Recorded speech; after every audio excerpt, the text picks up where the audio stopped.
Hello friends, continue करते हैं समासा को। इस वीडियो में पिछले वीडियो में हमने पंचमी तक ख़त्म किया था। इस वीडियो में स्टार्ट करेंगे षष्ठी तत्पुरुषा। पंचमी तत्पुरुषा ख़त्म हो गया था, देखते हैं। षष्ठी तत्पुरुषा में करना है यही विभक्ति आपको पता होना चाहिए, षष्ठी विभक्ति लगता है। तो देखते हैं, सुख भोगः, तो ये टूटेगा सुखस्य भोगः। सुख से आपको पता होगा विभक्ति, जैसे बालकस्य, बालकस्य कौन सा विभक्ति है? षष्ठी विभक्ति है। तो वैसे ही यहाँ पे टूटेगा षष्ठी तत्पुरुष में। सूर्योदय, सूर्य से उदय, तो षष्ठी में एक और चीज़ ध्यान रखना है, का, के, की होता है, मतलब संबंध रहता है, जो आप पढ़े होंगे संस्कृत में। तो यहाँ देखते हैं, सूर्योदय, सूर्य से उदय, उदय किसका हो रहा है? सूर्य का हो रहा है, तो इसलिए सूर्य से उदय। इसलिए देखेंगे, गंगा जलम, गंगायाः जलम, किसका जल है? गंगा का जल है। तो ऐसे हम लोग पढ़ते हैं संस्कृत में, इस ट्रिक है काके की हिंदी में आप पढ़े होंगे, नहीं भी पढ़े तो कोई बात नहीं, देख लेंगे। यहाँ पे संबंध होता है, जहाँ पे रिलेशन और संबंध हुआ वहीं पे अस्य लगता है, ये स्य लगता है। तो ये हो गया षष्ठी तत्पुरुष, ये तीनों एग्जाम्पल है। चलिए सप्तमी तत्पुरुष। सप्तमी तत्पुरुष में अधिकरण देखेंगे। अधिकरण होता है और विभक्ति है, आपको पता होगा विभक्ति। सप्तमी विभक्ति में जो स्थान होता है, अगर कोई बेस है, बेस को माना जाए, जैसे अधिकरण, अधिकरण मीन्स बेस। तो जैसे रणवीरः, रणे वीरः, तो वीर कहाँ पे एक्शन करता है? तो रण में, रण क्या है? रणभूमि है, मतलब वॉर प्लेस पे जो वीर होता है वो अपना दिखाता है कि कैसे लड़ाई करना है। तो ये चीज़ है। शोकमग्नः, शोके मग्नः, तो किस चीज़ में मगन है? शोक में मगन है। तो जहाँ पे बेस दिखाए, जहाँ पे स्थान दिखाए, वो होता है सप्तमी तत्पुरुष। तो उसमें देखते हैं, वो होता है सप्तमी विभक्ति और उसी से रिलेटेड है सप्तमी तत्पुरुष। अब देखते हैं, शरीरे तिष्ठति, शरीरस्थ, ये इम्पॉर्टेंट है, ये अच्छे से देखेंगे। शरीरस्थ, इसको मार्क कर देंगे, बहुत सारे बार पूछ चुका है शरीरस्थ, क्योंकि ये थोड़ा अलग है, तो ये देखेंगे। फिर एक एक्स्ट्रा है जो बहुत, वैसे तो एग्जाम्पल बहुत मिल जाएंगे पर उसका नाम उतना वो नहीं है, वो उपपद तत्पुरुष है। तो इसमें क्या है? इसमें कुंभकारः, कुंभम करोति होती, जैसे इसमें उपपद तत्पुरुष में होता है कि टैलेंट दिखाया जाता है। टैलेंट अगर किसी चीज़ में, जैसे कुंभकारा है, तो कुंभकारा कौन होता है? जो घड़ा बनाता है, जो पॉट बनाता है। तो वो क्या कर रहा है? कुंभम करोति इति, वो कुंभ कर रहा है, मतलब घड़ा बना रहा है। तो यहाँ पे क्या टैलेंट एक्सप्रेस हो रहा है, तो इसलिए ये कुंभकारा, कुंभम करोति इति होगा। उपपद तत्पुरुष। उष्ण भोजी, उष्णम भुंक्ते इति। अब ये देखेंगे, दूसरा एग्जाम्पल है कि खाना, उष्ण भोजी, उष्ण भोजी क्या है? जो गरम खाना खा रहा है, तो ये इसलिए इसको तोड़ के लिखा गया है। जैसे ये पहले भी बताया था मैंने कि ये समस्त पद है, ये विग्रह वाक्य है, तो इसको ऐसे ही तोड़ते, उष्णम भुंक्ते इति। तो जो गरम खाना खा रहा है वो है उष्ण भोजी, जो कुंभ बना रहा है वो है कुंभकारा। तो तत्पुरुष समासा हमारा यहाँ पे ख़त्म हुआ। अब देखते हैं समासा विशेषण विशेष्य। तो विशेषण विशेष्य में ये भी बहुत कॉमन है और बहुत सारे क्वेश्चन आ चुके हैं इस पर। तो इसमें क्या रहता है? इसमें ये देना, सेम विभक्ति, सेम लिंग, सेम वचना। तो ये एक सूत्र भी दिया है, वो आप देख लेंगे आपके सिलेबस में या बुक में दे रखा होगा। लिंगम, वचनम, प्रमाणम सब समान होता है, वो विशेषण विशेष्य कहा जाता है। तो एग्जाम्पल देखते हैं, मधुर वचनम, मधुरम वचन, विशेषण विशेष्य। यहाँ पे सेम विभक्ति, सेम लिंग, सेम वचना, सब कुछ सेम होगा। तो आप सूत्र देख लेंगे, लेकिन मैंने सिर्फ विभक्ति लिखा है, लिंग, वचन, प्रमाण सब कुछ सेम होगा। चलिए देखते हैं एग्जाम्पल। मधुर वचनम, मधुरम वचनम, मधुरम भी द्वितीय विभक्ति में है, वचनम भी द्वितीय विभक्ति में है।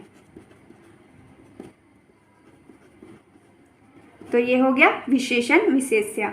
नीलोत्पलम, नीलम उत्पलम, नीलम भी द्वितीय विभक्ति में है उत्पलम भी द्वितीय विभक्ति में है। या फिर इसका एक और एग्जाम्पल है विग्रह वाक्य में तोड़ने की, तो ये है नीलम च तद उत्पलम। नीला है फूल जिसका, मतलब ऐसे हम ऐसे देख लेंगे, तद वहाँ पे लगता है जहाँ पे नपुंसक लिंग होता है। जैसे जो फूल नीला है, ऐसे नीलम उत्पलम में भी सेम ही वर्ड हुआ और नीलम च तद उत्पलम में भी सेम हुआ, लेकिन लिखने का अपना अपना तरीका है। ऐसे भी लिख सकते हैं, ऐसे भी लिख सकते हैं। तो अब देखते हैं दूसरा एग्जाम्पल, कृष्ण सर्प। कृष्ण सर्प, सर्प कैसा है? काला है। यहाँ पे उत्पलम क्या है? नीला है। लेकिन इसको 2 मेथड में, इसको भी 2 मेथड में तोड़ सकते हैं। आपके ऊपर डिपेंड करता है आप कैसे बनाना चाहेंगे, दोनों पे आपको मार्क्स सेम मिलेगा। तो घन श्याम, घन इव श्याम। तो घन श्याम मतलब घना है, श्याम मतलब श्याम क्या है? ब्लैक है। घनम क्या है? बादल है। तो बादल क्या है? ब्लैक है। तो इसमें उपमा दिया गया है कि क्या है? घन श्यामा कौन है? जिसका रंग बादल की तरह काला है, वो घन श्यामा है। तो इसलिए यहाँ इव लगाया गया। इव मीन्स लाइक होता है। और जैसा, जैसा बादल का कलर है वैसा घनश्याम है। तो इसको तोड़ के ऐसा बनाया गया है। सुंदर नारी, तो इसको करेंगे सुंदरी च शा सा नारी। सा इसलिए लगा है क्योंकि स्त्रीलिंग है। तो सुंदरी च सा नारी।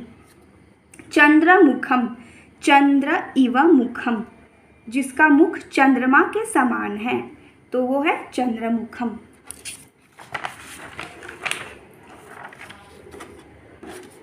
अब देखेंगे द्विगु समास। संख्या पूर्वी द्विगु, जहाँ पे सिर्फ नंबर्स की बात हो वो द्विगु समास है। बहुत कम पूछा जाता है, पर देख लेंगे, पढ़ रहे हैं तो सब पढ़ेंगे। अगर आ गया क्वेश्चन तो फिर छूटना नहीं चाहिए एक भी।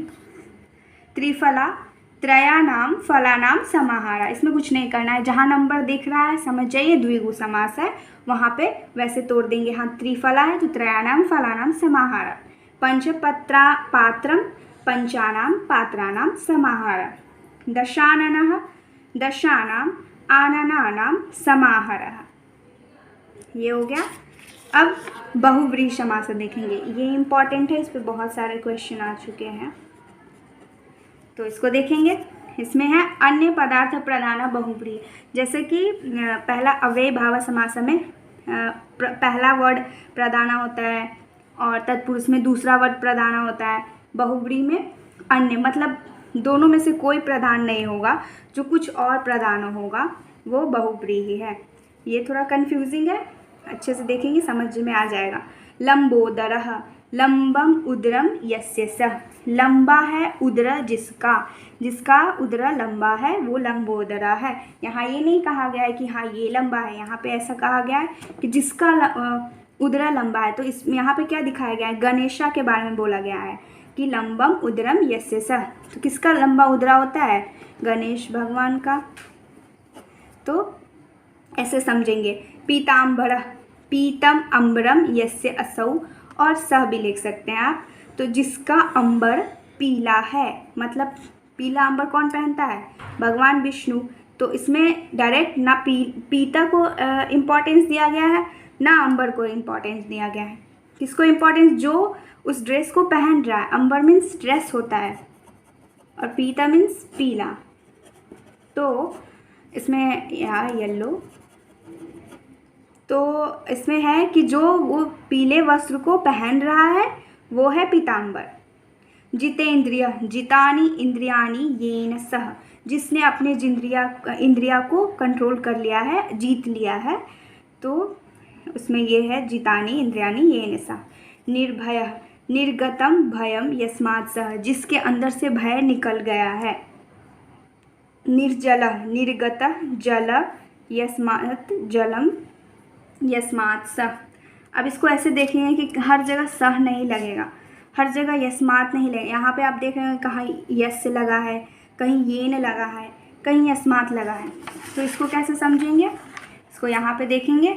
आपको अभी भी कह रही हूँ, पहले भी बोला है मैंने कि आपको शब्द रूप अच्छे से पता होना चाहिए कि कौन से विभक्ति में क्या लगता है, कौन से विभक्ति में क्या नहीं लगता है। अभी से पूरे स्टार्ट से पढ़ना स्टार्ट कर दीजिए, क्योंकि लास्ट में बहुत प्रॉब्लम होगी। तो देखेंगे द्वितीय विभक्ति से। प्रथमा विभक्ति सबको पता होता है, तो द्वितीय से स्टार्ट किया है मैंने। द्वितीय विभक्ति में प्राप्तम, उदकम, यम, सह, प्राप्तोदकम, और कह भी लिख सकते हैं, कोई दिक्कत नहीं है। ये डिनोट कर रहा है ग्रामर को। तो यहाँ पे यम है, तो यम मीन्स जहाँ भी अम लगता है समझ जाइए द्वितीय विभक्ति है, तो ऐसे हम समझ जाएंगे कि ये यम है, ऐसे तोड़ना है। तृतीय विभक्ति ऊढ़ रथ येन स, जिसका रथ ऊढ़ है, तो वो ऊढ़ रथ। तृतीय विभक्ति में येन लगा है। अनडवान। चतुर्थी अपहृतः पशुः यस्मै सः, अपहृत पशु, रुद्रा, जो पशु बेकाबू हो गया है, तो उसमें यस्मै लगा है, तो इसलिए हर जगह यस से नहीं लगा, ये देख लीजिए। द्वितीय में यम लगा है, तृतीय में येन लगा है, चतुर्थी में यस्मै लगा है, पंचमी में उद्धृतम ओदनम यस्मात् सा, यस्मात् ये पंचमी विभक्ति में लगा है। उद्धृतोदना, इसका मतलब स्थाली के बारे में बोल रहा है, ये ना तो उद्धृत के बारे में बोल रहा है, ना ओदना के बारे में बोल रहा है, ये बोल रहा है स्थाली के बारे में। स्थाली मीन्स प्लेट। षष्ठी विभक्ति पीतम अम्बरम यस्य सह पीताम्बरः विष्णु, तो यहाँ पे यस्य लगा है। सप्तमी विभक्ति में वीराः पुरुषाः यस्मिन् सः, वीर पुरुषकः, तो वीर पुरुषकः या तो गांव में होगा, या तो ग्राम में, या फिर क्षेत्र में होगा, तो ऐसे में हम देखेंगे। तो यहाँ पे ना तो वीर को प्रधानता मिला है, ना पुरुष को प्रधानता मिला है।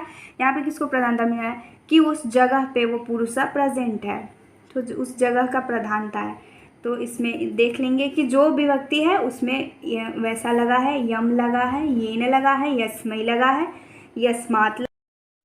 तो यहाँ पे हम बहुव्रीहि समासा ख़त्म करते हैं, आगे देखेंगे। आगे वीडियो में थर्ड पार्ट भी आएगा। समासा बड़ा है इसलिए थोड़ा ज़्यादा वीडियो बन सकता है इसके ऊपर। और इस टॉपिक के बाद आपको जिस भी टॉपिक पे वीडियो चाहिए आप कमेंट में बता सकते हैं। Thank you.